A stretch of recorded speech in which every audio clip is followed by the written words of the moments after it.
We are talking about the president and his staff.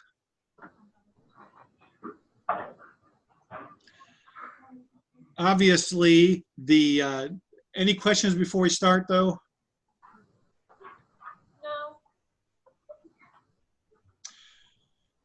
Obviously, one man, and if it ever happens, one woman cannot do all of the duties and responsibilities of the executive branch. So there is a huge staff that assists the president.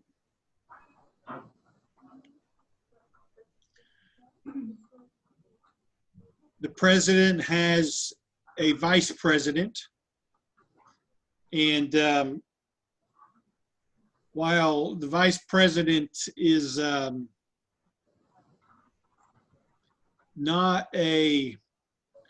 while the president is alive and in office, the vice president really is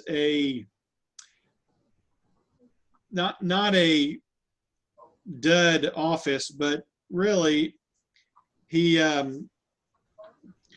more is the vice president more is a public relations person for the president. Now, again, you remember that if he's not away on official business, whenever the Senate convenes, he would be the president of the Senate. Otherwise, when he's gone, as he usually is a lot of times, the Senate Majority Leader will lead the Senate session. But now, if something ever happens to the president, then the vice president is very, very important. He is next in line to fill the office of the executive.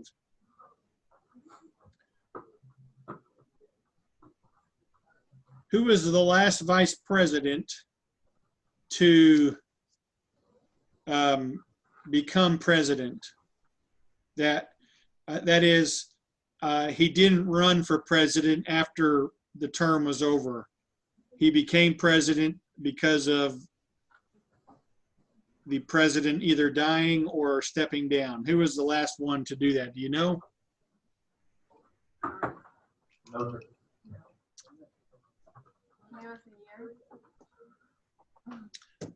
So the last vice president to become president without being elected was Gerald Ford, when Richard Nixon resigned in 70, I believe 74.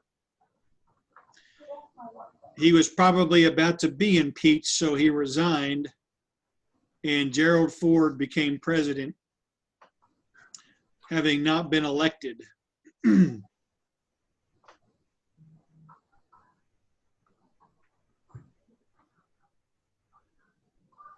then before that, it wasn't even, well, just barely 10 years since it happened before that, when John F. Kennedy was killed in '63 and Lyndon Johnson became president. So the vice president, that's the way I would describe him in his executive office capacity, more as a public relations representative for the president when he's not leading the Senate. There are many other bodies that are a part of the executive branch, the presidency, the cabinet, and then within the executive office of the president, you have the White House office, you have the National Security Council, and you also have the Office of Budget Management and Budget. And I will also show you, if I can find it here.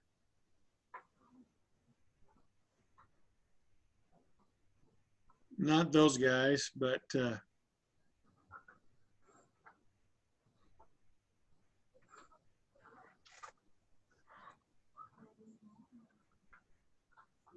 right here. No, not the St. Louis Archway. Here we go.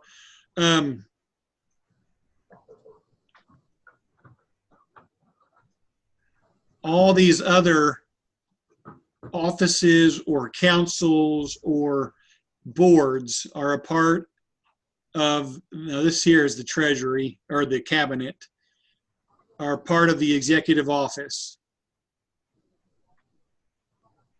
So there's a lot.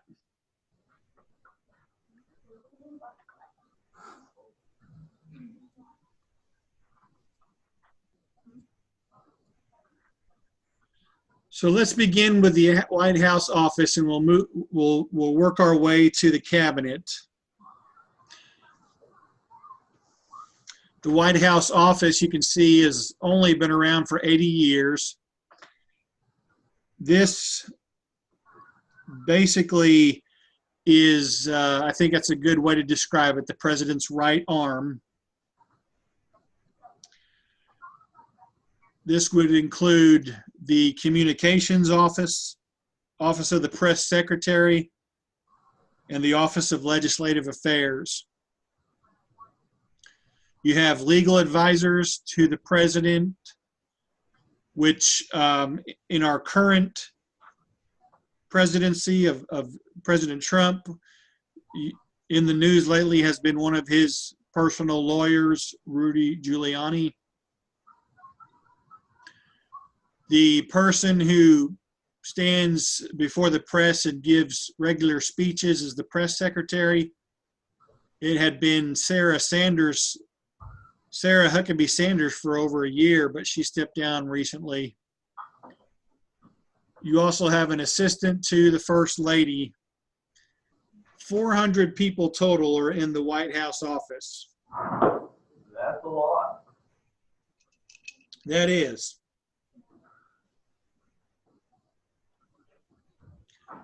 And it, like this says right here, people in the public almost never see these people, just for the few that I mentioned.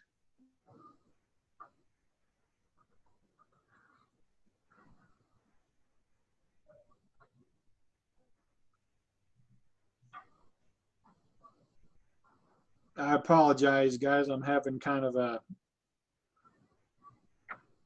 dizzy spell with my eyes. I had open heart surgery 2 years ago, and still affecting me somewhat every now and then. No worries, sir. This hadn't happened in a long time, where my vision kind of splits and I feel a dizziness around my eyes.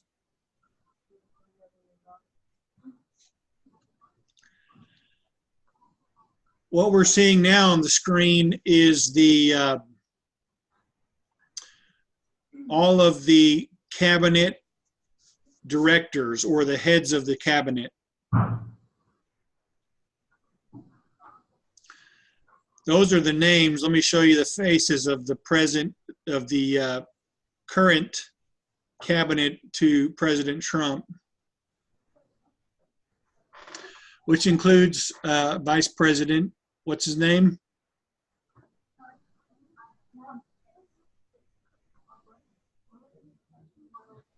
Who knows the Vice President's name? Mike Pence. Mike Pence, right, Mike Pence. So you have a Secretary of State, of the Treasury, of the Defense, an Attorney General, which basically means he is the head lawyer in America, the head honcho attorney, Secretary of Health and Human Services, Secretary of Labor, Commerce, Agriculture, Secretary of the Interior, Secretary of Housing and Urban Development. You may have heard of Ben Carson. Used to be a pediatric neurosurgeon who ran for president against President Trump. Secretary of Transportation, Secretary of Energy, Rick Perry, former governor of Texas. Secretary of Education, Secretary of Veteran Affairs, and Secretary of Homeland Security. So these people will meet with the president around a long table and discuss strategy and things like that, give reports. These people are basically, as you'll notice on page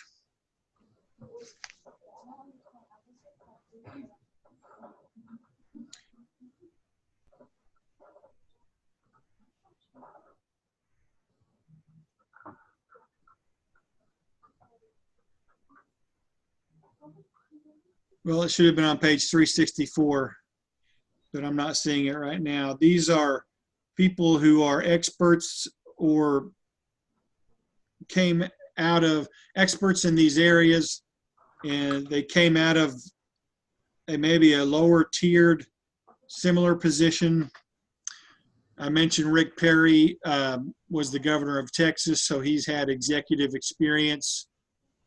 But I imagine a part of the reason why he's the Secretary of Energy is because Texas, being a state that has so much natural gas and oil,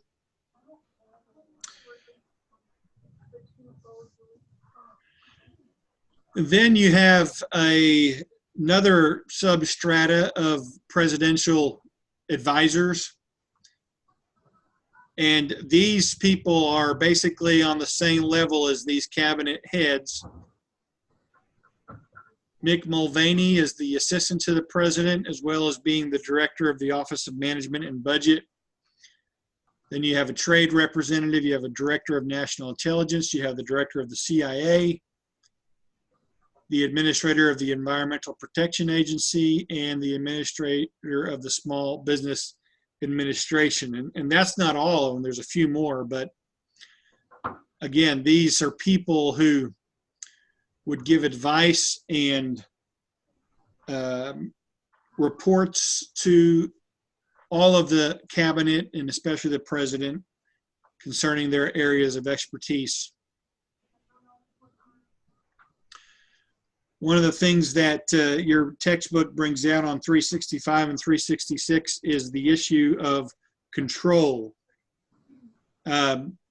These people are appointed by the president, so President Trump appointed all of these people, but a lot of them don't see him that often, and they basically run their departments as they see fit.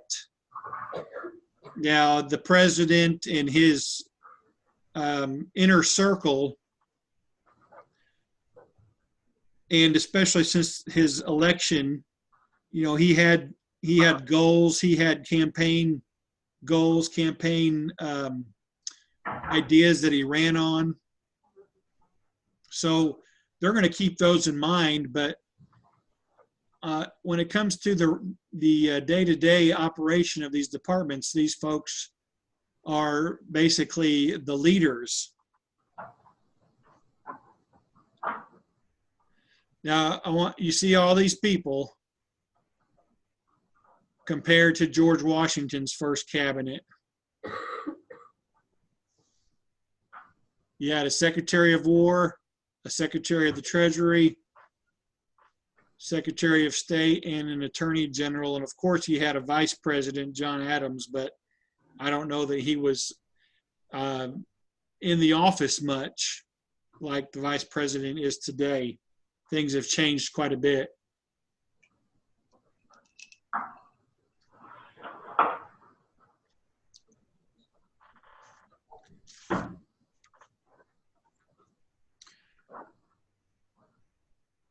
When it comes to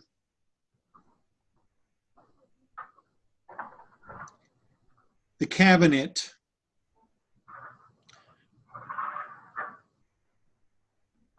which the president appoints, he also appoints heads and top deputies of federal agencies and commissions, as well as nearly 200 ambassadors.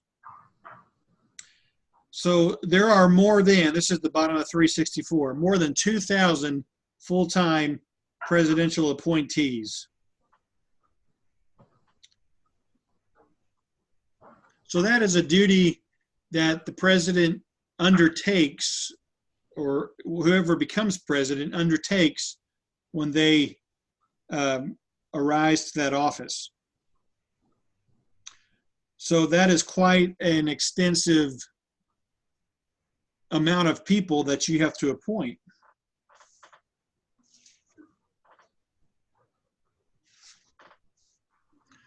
Some other agencies that are a part of the executive branch that I just want to mention in passing. You have what are called commissions that regulate things that would be what is best for the American public. You can see some examples down here. Federal Communications Commission.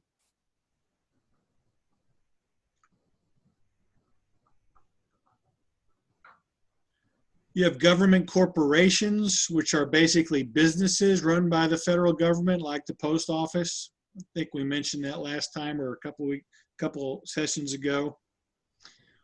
You have independent executive agencies that are outside of the cabinet, and they basically focus on one area, like NASA or the CIA.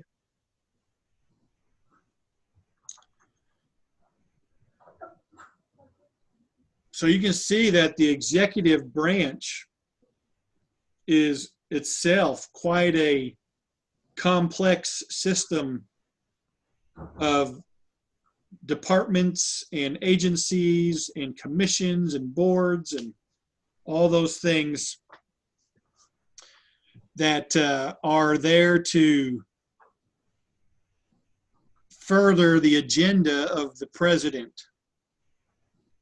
There's no way one person could take care of all of these issues.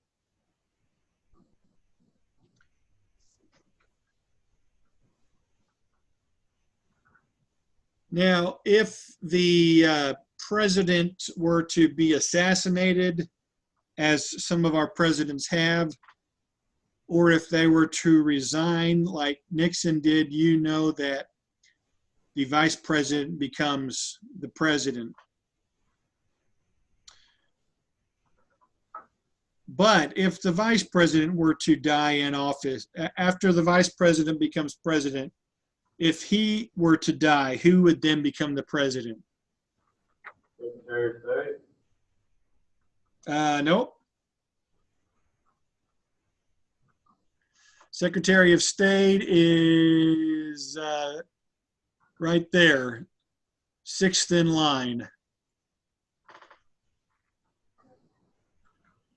So in our class, if I'm going to say resign, I'm not going to say assassinated, but if Haven were to step down and resign, and then Cheyenne, who is our vice president, were to step down, Haley would become the president, Speaker of the House. And then if she stepped down, Mary would become the president as the Senate Majority Leader. Now some of these are no longer in Trump's cabinet, but I apologize. Secretary of State is fifth, not sixth. So, and then Secretary of the Treasury, Secretary of Defense, Attorney General, and you can see the line of succession. I think there is a TV show out right now with Kiefer Sutherland in which he was like the fifth in line and he became president. Oh, I saw that. I was the trailer for it. I can't remember the name, but I think my son was recording it and wanted to watch it.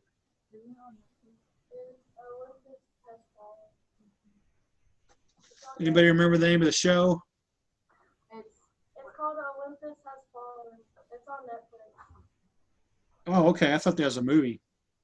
Yeah, it's a movie. Oh, this is like a TV show.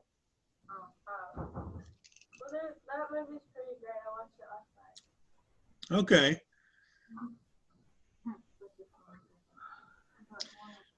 Any questions on the staff of the presidency?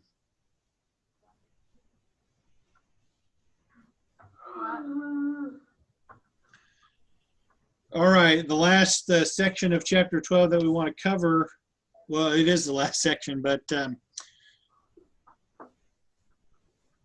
whenever we have a election cycle like we're in now, and if many of you got to see part of the debate and the Democratic debate a few weeks ago, and the people will talk about, when I'm president, I'm going to do this. Under my presidency, this is going to happen. Blah blah blah blah blah blah. Right? We hear everything that they're going to do or not do. Going to raise the minimum wage. Bernie Sanders, free health care for everybody, free college tuition. And people will go crazy. Yeah, woohoo, yes, we're going to elect you. And then a lot of times, if not every time, a president gets in office and they do not do the things that they said they were going to do. Maybe a few, but the majority of those things never get done, and people get upset and people get disillusioned with the presidency. And hopefully, as we've been going through this course, you all are learning why, because the presidency is probably not the most powerful branch of government. That's the legislative branch. And so a presidential candidate can say all these things, but once they're in office, there is a Congress there waiting with a smile on their face saying, all right, let's see what we're going to do. You tell us what you're going to do, and we'll tell you if you're going to do it. So that's one of the factors that affects presidential leadership. And it's the fourth one listed in your book, but I wanted to mention it first. The relationship with Congress that a president has is a factor in how successful the leadership of a president is going to be.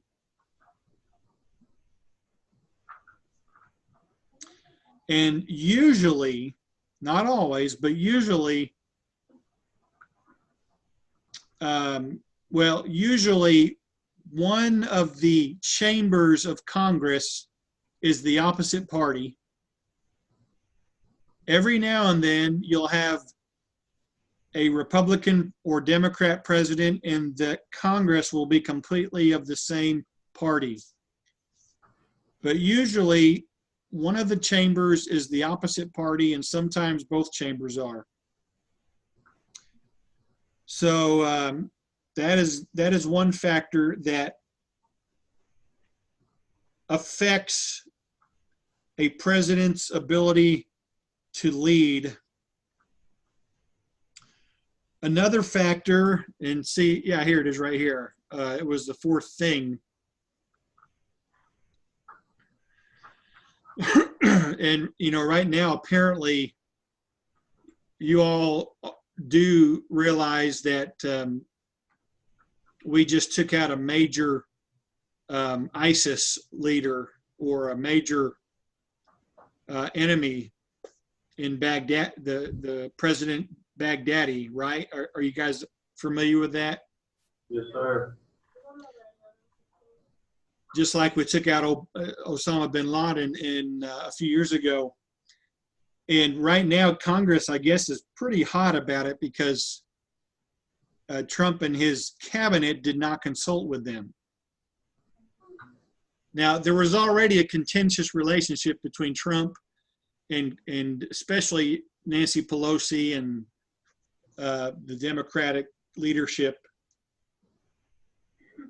of Congress, but now I guess they're pretty upset about that. So a president's leadership will be affected by whether or not they can cooperate with Congress or if they collide with Congress.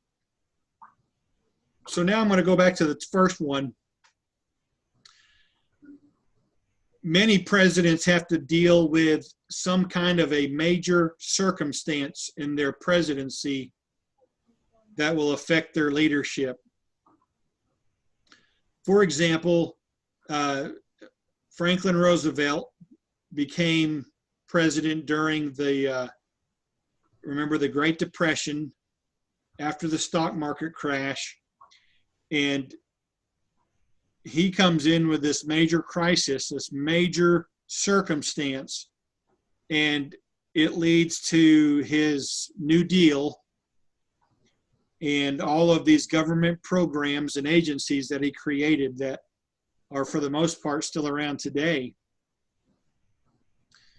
The president, when you were born, George W. Bush, was only 9 months into his presidency when 9/11 happened. And so the rest of his presidency was dealing with the war on terror.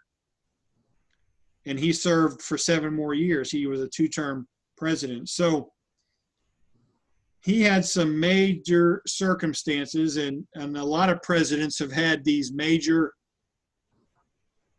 issues that affected their presidential leadership.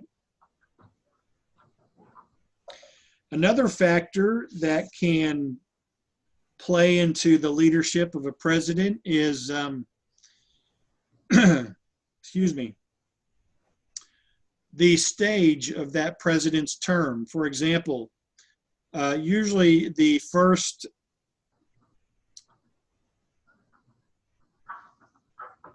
probably the first 3 to 6 months of a presidency is the honeymoon stage, the honeymoon period, where the American public is basically observing to see what the new president's going to do, what kind of initiatives they pass, see if they're going to be effective. And so you'll hear a lot of time presidents or candidates talk about, in my first 100 days, I'm going to do this, this, this.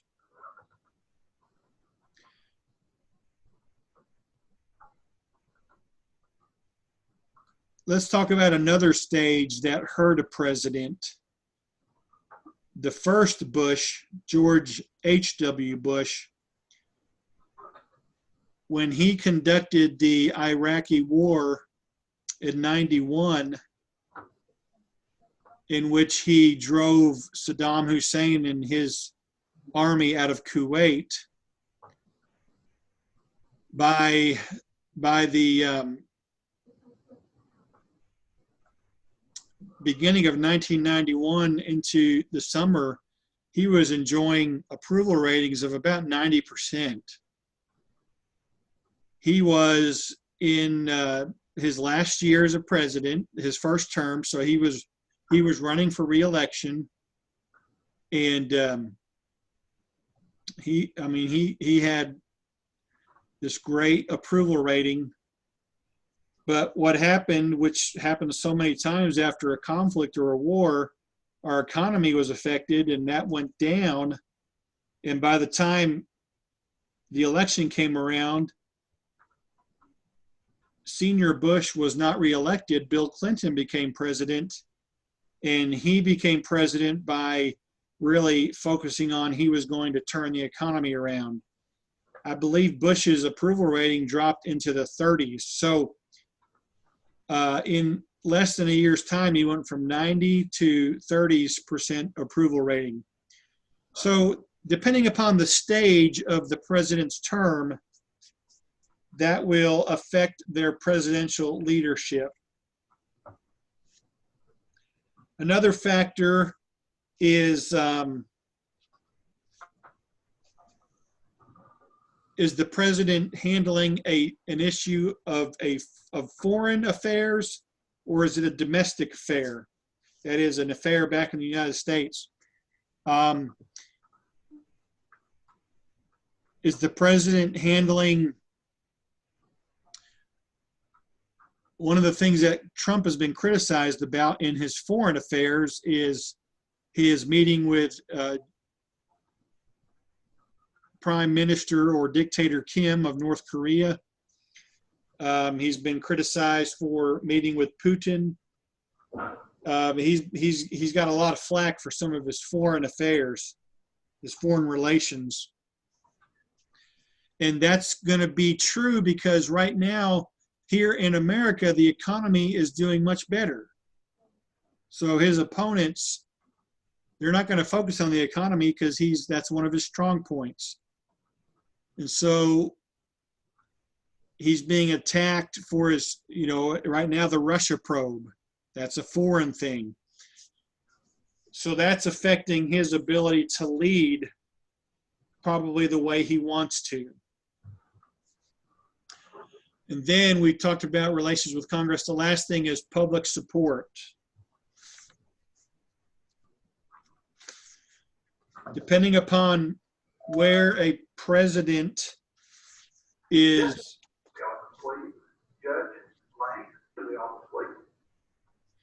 depending upon where a president is in the eyes of the American public, will affect their leadership. We could take that Senior Bush example again, where he had a 90% approval rating. And I don't know if this is true for Bush himself, but maybe it's very possible that the people around him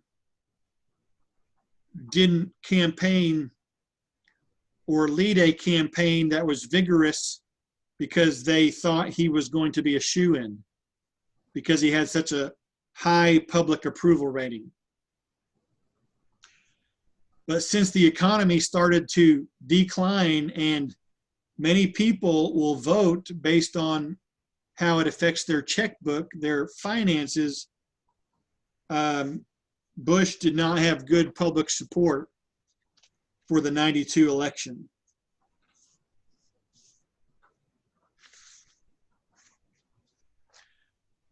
Think about President Trump, which virtually all news outlets did not think he would win the election in 2016, as well as many, many Americans. But what was one of the big things that he campaigned on? He was going to focus on America. He was going to get the economy booming. He was going to build a wall to keep out illegal aliens. He was going to do what he could to help veterans.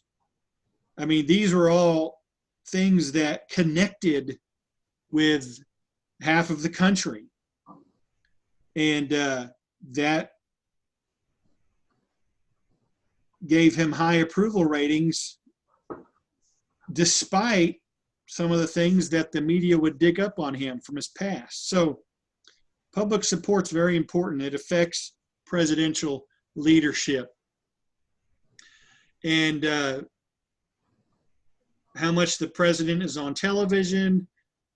And then, of course, remember, there's this illusion by most Americans that the president basically can call the shots and do what he wants.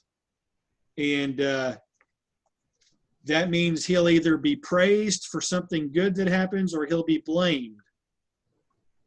But we know that he's got to work with a Congress. He's got a huge staff.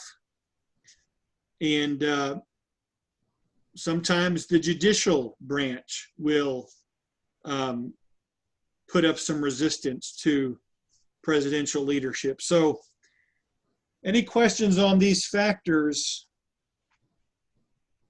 that affect a president's leadership ability during his terms?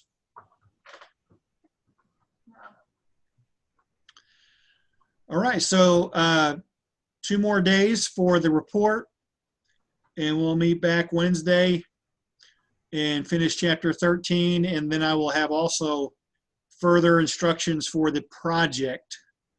So have a great Monday and Tuesday. Yes, sir, you too. Thank you. Bye.